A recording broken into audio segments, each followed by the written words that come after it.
પાદરા તાલુકાના સરસવની ગામે હાલના સરપંચના પતિ અલ્પેશ પટેલે પાદરા નગરપાલિકાના કોર્પોરેટર નયન ભાવસાર સામે ગંભીર આક્ષેપ કર્યા છે। અલ્પેશ પટેલે સોશિયલ મીડિયાના માધ્યમથી ગઈકાલે પાદરા નગરપાલિકાના કોર્પોરેટર નયન ભાવસારે કોઈપણ પ્રકારના કામ કર્યા વગર 4.5 લાખ રૂપિયા સરસવની ગ્રામ પંચાયતમાં અગાઉના સમયમાં ઉપાડ્યા હોત તે પ્રકારના આક્ષેપ કર્યા હતા। જે બાબતે આજે વહેલી સવારે નયન ભાવસારે સોશિયલ મીડિયાના માધ્યમથી પોતાનો વળતો જવાબ આપ્યો હતો અને બંને વચ્ચે શાબ્દિક યુદ્ધ ચાલી રહ્યું છે। બાદમાં અલ્પેશ પટેલે પણ પ્રેસ કોન્ફરન્સના માધ્યમથી નયન ભાવસાર સામે ગંભીર આક્ષેપ કર્યા છે। અલ્પેશ પટેલે આક્ષેપ કર્યા છે કે નયન ભાવસારે મિલીભગત કરી અગાઉના સમયમાં સરસવની ગ્રામ પંચાયતમાંથી રૂપિયા 4.5 લાખનો ચેક લઈ લીધો છે। જે બાબતે તેઓએ કોઈ પણ કામ કર્યું નથી અને ભ્રષ્ટાચાર કર્યો છે। સમગ્ર મામલે રાજકારણમાં પણ ગરમાયું છે। આજે અલ્પેશ પટેલે પ્રેસ કોન્ફરન્સ કરી નયન ભાવસાર સામે ગંભીર આક્ષેપ કર્યા હતા અને અલ્પેશ પટેલે જણાવ્યું હતું કે ટૂંક સમયમાં આ બાબતે તપાસ પણ કરવામાં આવશે અને નયન ભાવસાર સામે પોલીસ ફરિયાદ પણ કરવામાં આવશે। જોકે સમગ્ર મામલે નયન ભાવસારે પણ સોશિયલ મીડિયાના માધ્યમથી પોતાનો બચાવ કર્યો હતો અને પોતે ફાયર સ્ટેશનનો ધંધો કરતા હોય અને તે બાબતે કોઈ અન્ય એજન્સી દ્વારા તેઓને ચેક આપવામાં આવ્યો છે તેમ જણાવ્યું હતું। તાજેતરમાં સરસવની ગામ ખાતે બીએન ન્યૂઝ ગુજરાતીની લાઈવ ડિબેટમાં ભાવેન પાટણવાડિયા અને સરસવની ગામના સરપંચના પતિ અલ્પેશભાઈ દ્વારા મારા ઉપર આરોપ લગાવવામાં આવ્યા છે। જેમાં તમને હું કહેવા માંગુ છું, હું પાદરા નગરપાલિકામાં ચૂંટાયેલા સદસ્ય છું, સાથે ફાયર સર્વિસનું કામ કરું છું।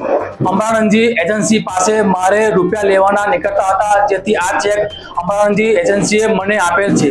મારી લેની રકમ પેટે તેઓએ આ રકમ મને આપી છે। તલાટી અને અમરાનંદજી એજન્સી વચ્ચે શું વ્યવહાર થયો તે કર્યો તે હું જાણતો નથી। મારા વ્યવસાયને ભ્રષ્ટાચાર ગણાવતા લોકો એટલે ભાવેન પાટણવાડિયા અને અલ્પેશ પટેલને જણાવવા માંગીશ કે ચૂંટણી આવે છે અને દેડકા કૂદી રહ્યા છે, પરંતુ તમારા જે આક્ષેપો છે તેનો સામનો કરવા માટે અમે તૈયાર છે। આ ભાવેન પાટણવાડિયા કોંગ્રેસનો દલાલ છે। દલાલી કરવા માટે મારા અને ધારાસભ્યશ્રી તેમજ ભાજપ વિરુદ્ધ પાયાવિહોણા આરોપો કરી રહ્યો છે।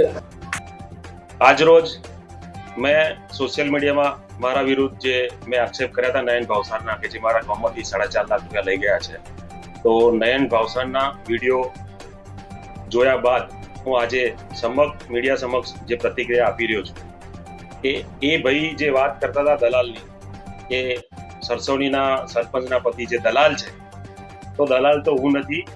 દલાલ તો એ લોકો છે કે જે એક જ ચાલે તમે વિડીયો જોયા હશે। અને બીજું કે ધારાસભ્યએ બી મારા પર જે આક્ષેપ કર્યા કે ભાઈ હવનમાં અડકા નાખ્યા, આ નાખ્યા, તે નાખ્યા, પણ આ વાત તો જૂની થઈ ગઈ સાહેબ। એ અડકા નાખવાનું કામ તો તમે 2017માં ચાલુ કર્યું કે જે જસપાલસિંહ વખતે, અને અત્યારે જસપાલજીએ જે લાઈવ કર્યું ને જરા સાંભળો। જસપાલસિંહે તો બોલાયા નતા, તમે ગયા હતા ત્યાં સામેથી। એટલે અને જે ભ્રષ્ટાચાર અંગેનો આક્ષેપ કરે છે ને કે સારો વહીવટ છે નહીં, તો એ વહીવટ તો તમારો પાદરામાં જોવાનો છે કે તમારા નયનભાઈ તમારા પ્રતાપે છે ને ગટરમાં પાણી ભરાયું રોડ પર, ગટરનું પાણી છોકરાનો જીવ ગયો છે, એ તમારો વોર્ડ જોવાનો છે, સરસવણી નથી જોવાનું। સરસવણીના તો તમે 4,50,000 લઈ ગયા છે।